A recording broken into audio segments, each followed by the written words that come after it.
Welcome to the training components for practical applications of UDL. You are participating in this hopefully after you have completed guiding principles, so you have a general understanding of universal design for learning.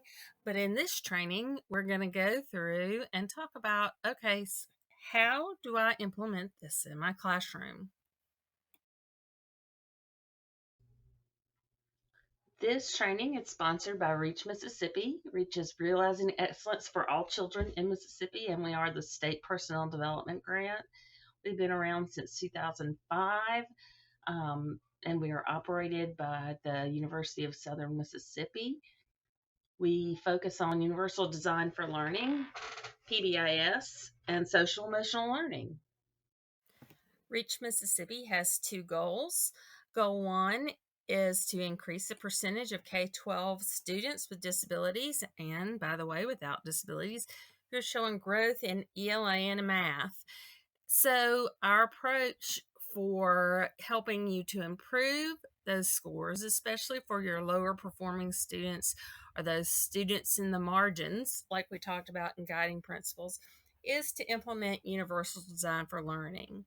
Now, at some point, some of you may not be here with a school district who is one of our multi-initiative or single initiative sites, and you would then fit into goal 2 because we want to increase your effectiveness around our areas of focus, which include lesson design, student understanding, and so on, also all included in universal design for learning.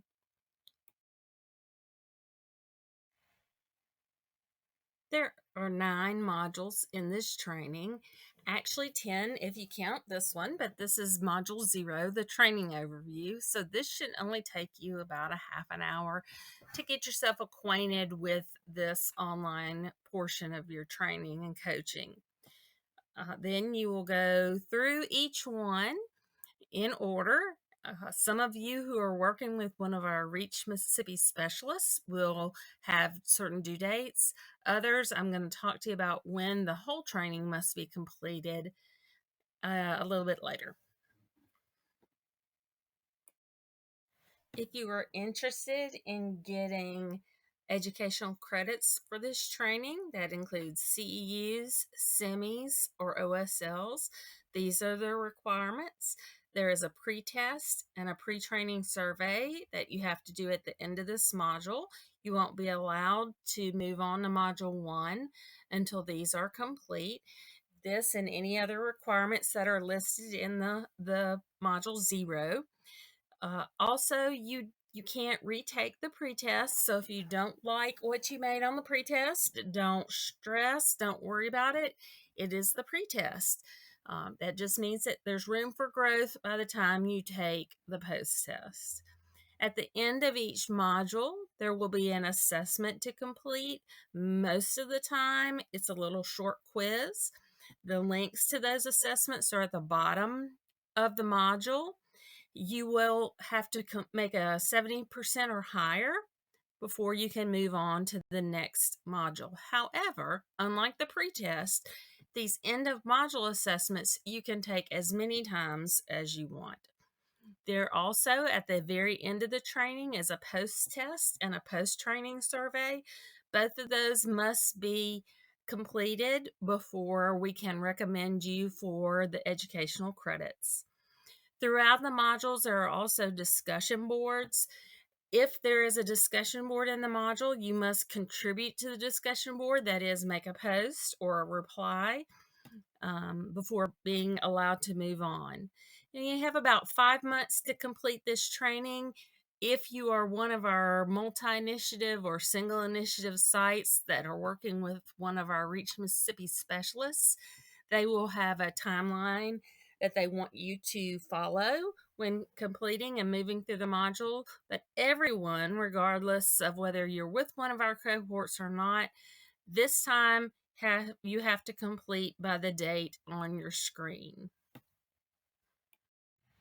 Before you begin Module 1, we'd also like to collect the UDL self-assessment that you did. either during or after the guiding principles training. If you have not done it yet, please just take a minute. The documents provided for you in this module, a blank is provided for you in this module. And remember, there's no expectation that you have done any of these things in your classroom yet. If you have, great. But we're trying to capture where you are at this point in time. So please make your self-assessment reflective of what your actual classroom practice is at this time. As you've already probably figured out, the way to get to the modules is to click on Modules, shown here on your screen on the left-hand menu. I also encourage you to read the entire home page before you get started. It tells you about your two main instructors, Dr. Shanna Middleton and Dr. Paige Davis. I am Dr. Holly Phills. You'll only hear from me every now and then during the trainings, but it also tells you about CEUs and things like that. So I encourage you to read the whole page. So access by clicking the modules, and next slide.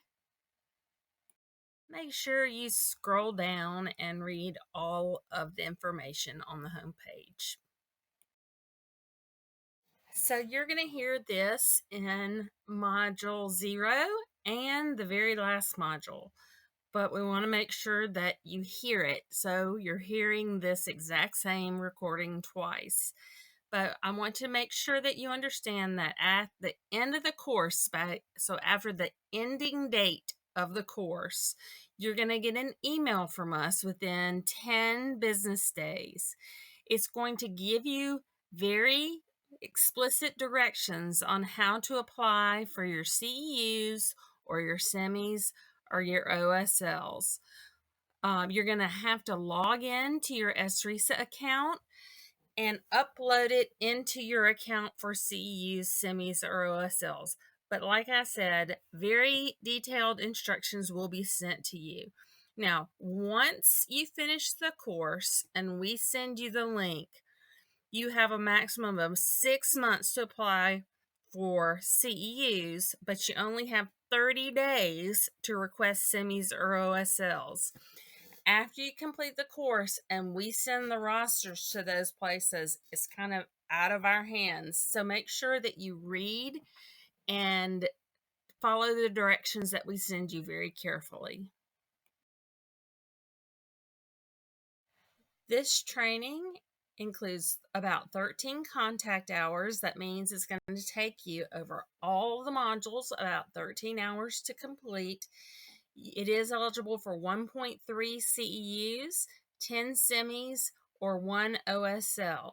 Again, when we send you the email at the end of the training, pay very close attention to the directions, and that way it'll be as smooth as possible to get the credits that you've earned. I also want to draw your attention to other professional learning opportunities that we have through Reach Mississippi. You can view our professional learning and coaching catalog by either clicking this image or scanning the QR code. There's no charge for any of our trainings, although if you want CEUs, you may have to pay the RESA fee for CEUs. We would also love it if you would follow us on social media. I will confess we are a little more active on Facebook than we are on Instagram or X, but if you are on any of those platforms, feel free to follow us and or share our posts to those platforms. All right, so this is the end of our overview of the training. Remember to complete all the assignments or all the assessments, the pre-test, the pre-training survey, upload your self-assessment, all those things, and then Module 1 will open up for you. Now, sometimes if you click straight through or you do it really quickly, it takes Canvas a minute. So if you have double checked and made sure you've completed all the requirements, then just close your browser out, come back in, and it usually is there for you. Thank you so much. I hope you enjoy this training.